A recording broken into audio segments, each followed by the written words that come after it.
Hello and welcome. My name is Peter. This is the Esoteric Order of Gamers, and today I'm going to review Nemesis, Retaliation, the sci-fi space horror game by Awaken Realms.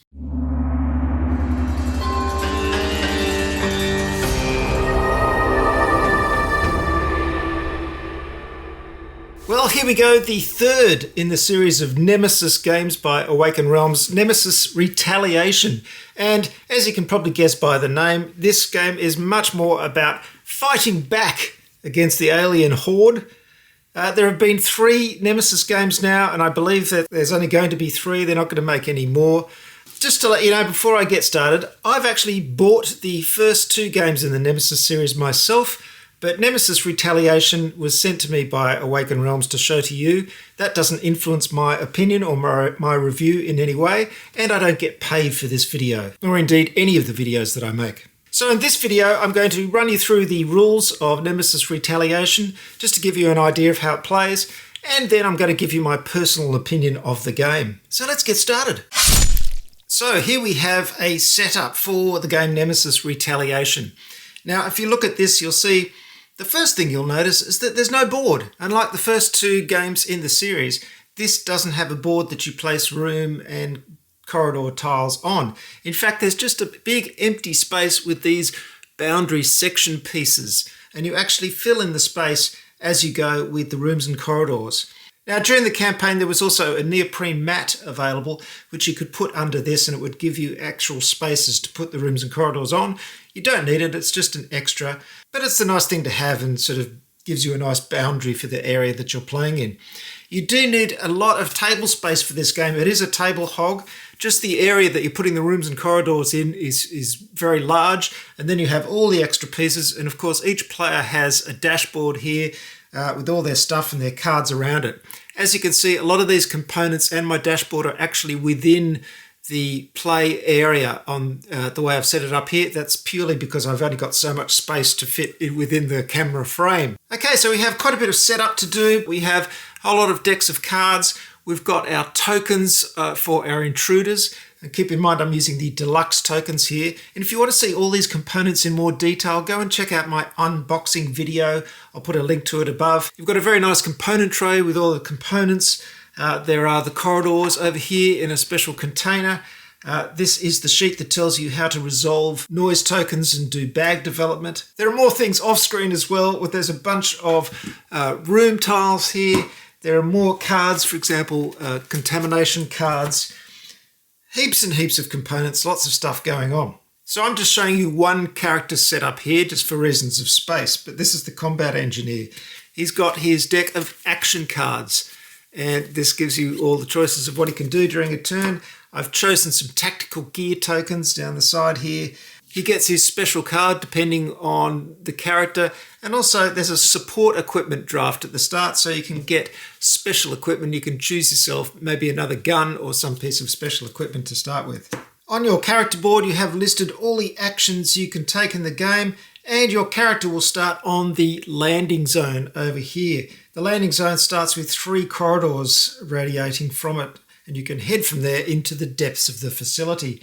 It's also a good place to pick up tactical gear tokens, which are these handy tokens you can use to replenish your ammo, you can get grenades, you can refresh your health, and you can get extra oxygen. So let's go through a round of the game.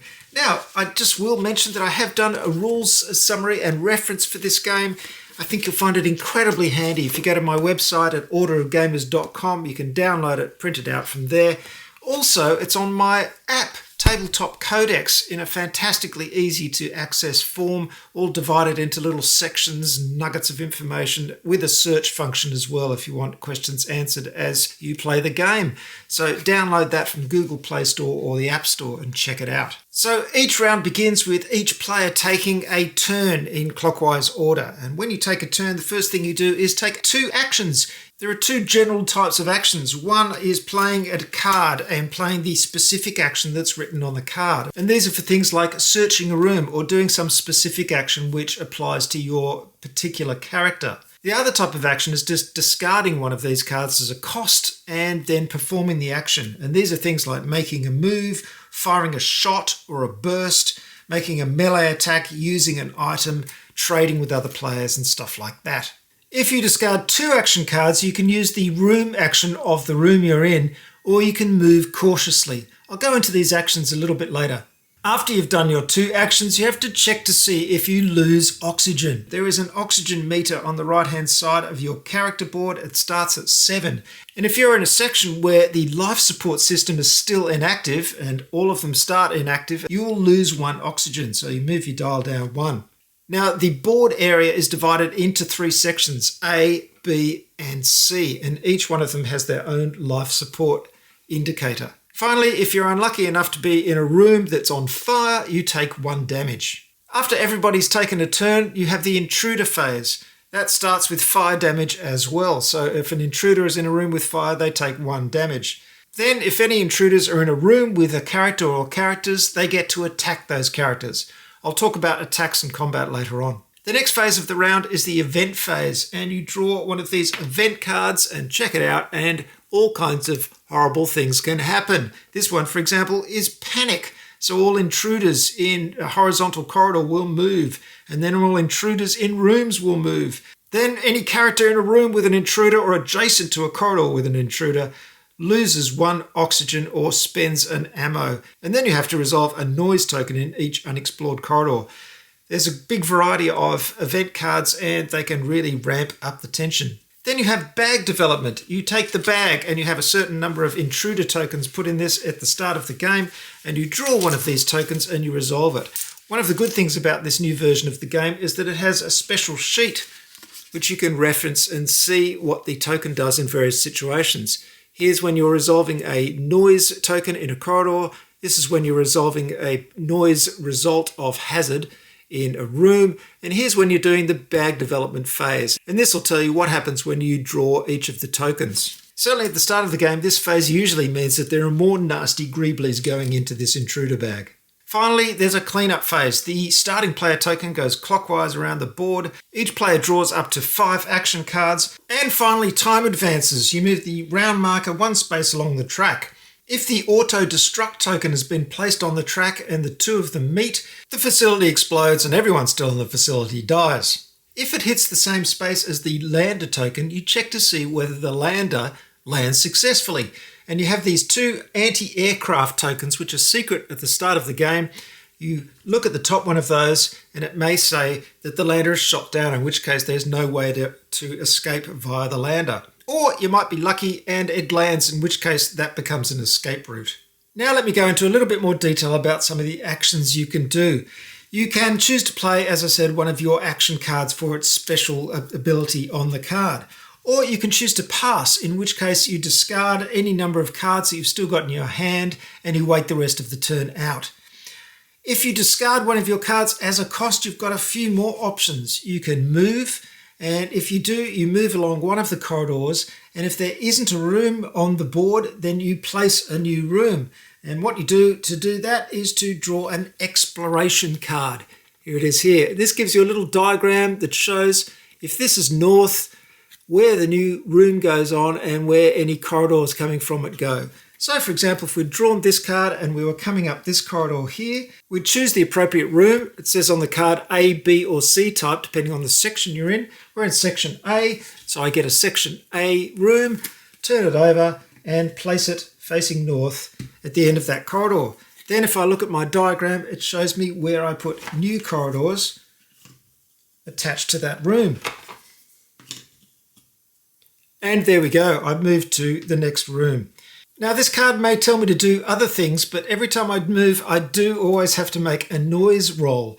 And that means I take the noise die, which is the yellow one here, and I give it a roll and I compare the result to the numbers that are on the corridors that are adjoining my room. Now if it matches any one of these numbers, that means I have to place a noise token in that room. So say I rolled a 4, I'd put a noise token in the 4 corridor.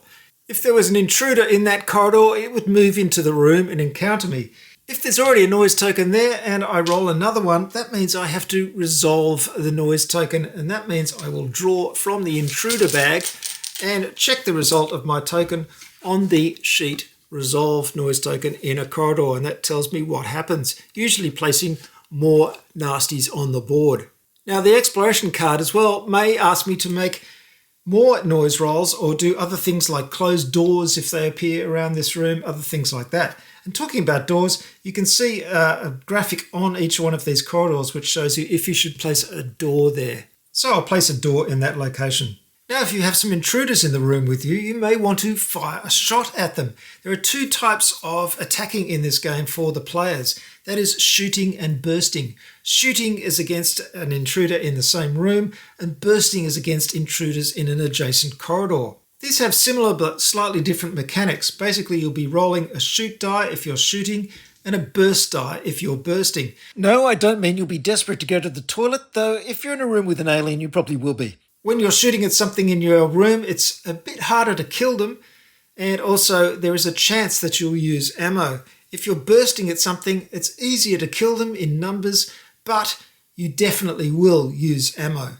When I refer to using ammo, of course, I'm referring to using these ammo tactical gear tokens. They have two sides, a full side and a half side. So if you're on full and you use it, it flips to the half side.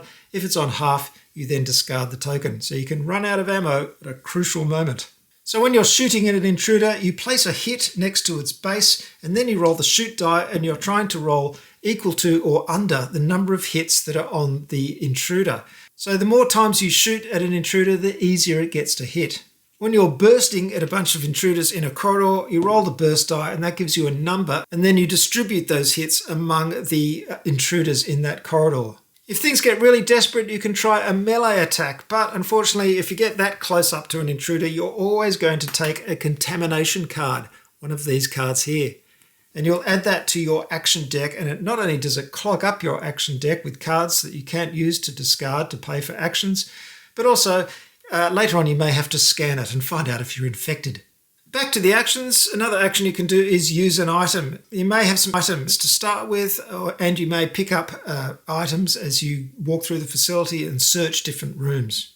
Another action is activating the robot. Under certain circumstances, a robot that you've chosen at the start of the game, and there's several to choose from, can be activated. And depending on the type of robot, it may have certain special abilities. You can also trade with other players that are in the same room as you. And finally, and we're still just using one card to discard to do these actions, you can use tactical gear tokens. So you can discard those tokens to re-equip them onto a weapon if they're ammo, or you can use a grenade to throw into a corridor and do a burst attack with a slightly better chance to do damage, or you can replenish your oxygen or your health. Finally, I mentioned before you can discard two cards to use a room action. There are lots of different rooms that are going to come out. There's a reference sheet that you get with the game.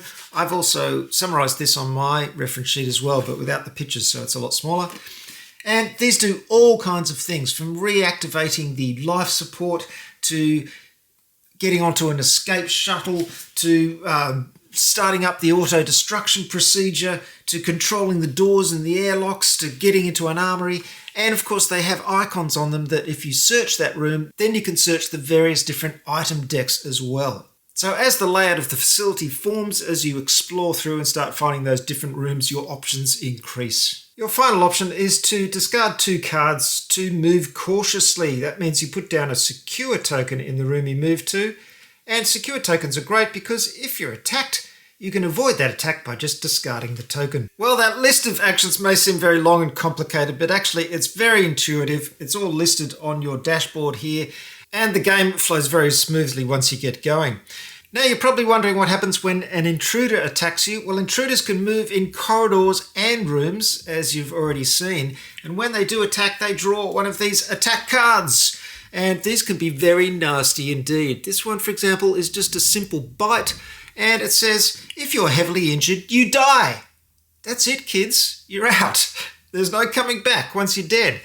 Otherwise, you gain one serious wound and one contamination. Well, serious wounds are in a deck here. They can be pretty nasty too, and they can affect your health track that's on your dashboard, clogging up spaces and also giving you other disadvantages. So getting hit by an intruder can be pretty nasty. Not only that, it's very possible to get contaminated. As I mentioned before, these are action cards that have contamination written on them. And especially at the end of the game, you'll be checking these to see if you're infected or not. And you have this scanner here, and what you do is you place the card into the scanner and you can read the panel here, and if it says infected, guess what? You're in deep doo-doo. There are various procedures regarding this at the end of the game, but you may get a larvae on your character card, which means, of course, it's... And if you go through another procedure and you're unlucky, it can pop out and turn you... Well, it doesn't actually pop out. You turn into an alien, so your character can turn into an alien and attack other people in the same room, which is a horrible ending. Otherwise, how else do you end the game? Well, it ends after 14 rounds. If the round marker goes onto the auto-destruct token, in which case the whole facility blows up. And of course, the game also ends if everybody dies. But assuming some of you manage to live, well, that's when you look at your objectives. Now, at the start of the game, you get a personal objective and a mission objective. And at any point during one of your turns during the game, you can choose one of these objectives to try and fulfill. When you do so, you move a little marker down here on the side and you can draw a few extra action cards. So the first person who chooses their objective gets the most reward of action cards. It's just a little incentive to do it earlier. At the start of the game, we've also placed a mission task over on this side piece of the board, and that gives a general task to all the characters going into the facility, and it may be referred to on the objective that you choose. So if you've got to the end of the game, you haven't died, you haven't turned into an alien, you reveal your objective, and if you've achieved your objective, you win, or you share the win. Now, of course, this is where the backstabbery and betrayal fun bit comes in, because some of those objectives may involve making sure that certain characters don't survive, or everyone dies except you, or you manage to get an egg sample out on the lander, or all kinds of things, and that really makes the game a lot of fun and thematic. Right, still with me? That's the basic rules. Of course, there are lots of detailed bits I'm not going to go into, but that gives you the basic idea. Now I'm going to tell you what I think of Nemesis Retaliation, and also what I think of it in relation to the earlier games. Well, let's make this easy, shall we? If you liked the other two Nemesis games, you're going to like this one. It's a no-brainer. Right. Oh, okay, I'll give you more detail if you insist. This is a cool game, of course. I love the other two Nemesis games. Of course, I've got all three of them now, and they all have a slightly different feel. The first one, of course, is still good, but I think Nemesis Lockdown is the one that hits my personal sweet spot for the sci-fi horror and the tension. I love in that game that it's got the darkness mechanics, so you have the three sectors of the board, but they can go into darkness, and if you're in darkness, the intruders are more powerful.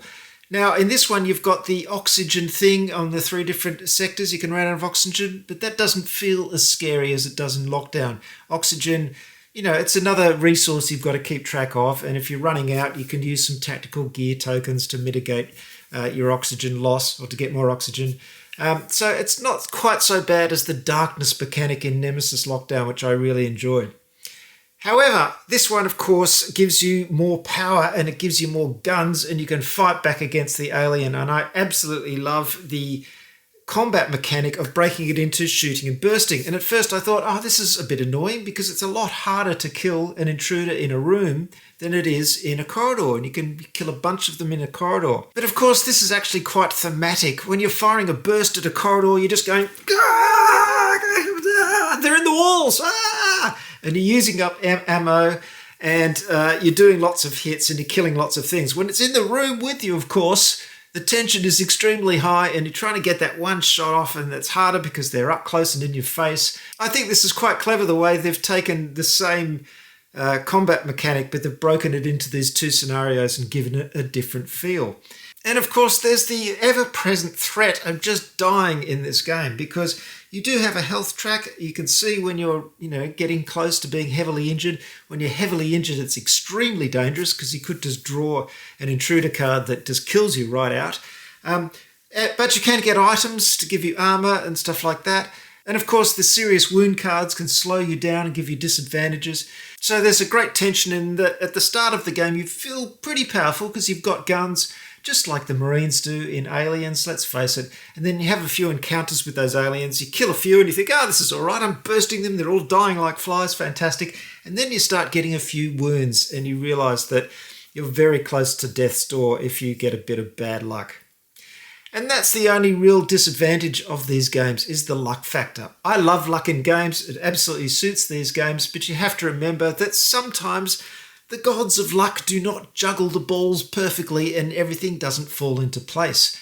So if you have a perfect combination of objectives and you have someone backstabbing someone else, you can have these great stories that develop that are so thematic and make the same game so much fun, and they're the kind of things you'll be laughing about for ages. You'll be imagining that player character behind the door of the airlock going, let me in, or alternatively, let me out. If this kind of thing happens, it can be fantastic. Sometimes, however, it just doesn't gel and work, and that is because there are so many moving parts and so many luck-based moving parts in here that it might not come together as enjoyably as you'd like it to. And that certainly holds true if you have a very unlucky run and you get killed early. You can still participate in the game, you can move the intruders around, you can do things like that, but your agency is lost. You're no longer involved in the game, you're no longer a character, and it's certainly not as fun. You're really just watching the rest of the players enjoy themselves. And that criticism is my only criticism really of the whole Nemesis range, is that the very thing that makes it so much fun, which is all the luck and the combination of all the elements, can sometimes make it not as much fun as you want it to be because they don't mesh every single time. But when they do mesh, it is so much fun and an absolute favourite. And I just love the theme here is brilliant.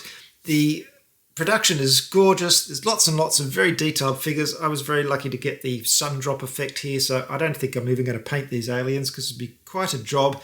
They're quite detailed with lots of tentacles and everything, so if you do paint them, I really just put some base coat on them and do a bit of dry brushing or wash and you're done, really. I wouldn't spend too much time on them because they die very quickly. Spend your time doing the character figures, and of course I've done a video, I'll link to it above, showing you how you can paint these characters from the core set. So that's it, Nemesis Retaliation. Very simple review. It's cool, it's fun. If you love sci-fi horror, if you don't mind luck, randomness, crazy things happening, thematic madness, it's all the stuff that I love in games, and if you do too, you'll love Nemesis Retaliation. Just remember, Nemesis Retaliation is the one where you're a bit more powerful and you're fighting back, and it's a bit more action hero-like. Nemesis Lockdown and the original Nemesis are more survival horror, space horror. You're very weak, and you certainly can't fight back as much with as much success. Thanks very much for watching, everybody. I hope you've enjoyed this rundown of Nemesis Retaliation and my little review. I will see you next time. Don't forget to go and grab my rules summary. You'll find it really, really handy. And of course, you'll find the rules on my app, Tabletop Codex, as well. Please subscribe, like, go to my Patreon channel, give me money. You know the drill. See you next time. Good gaming.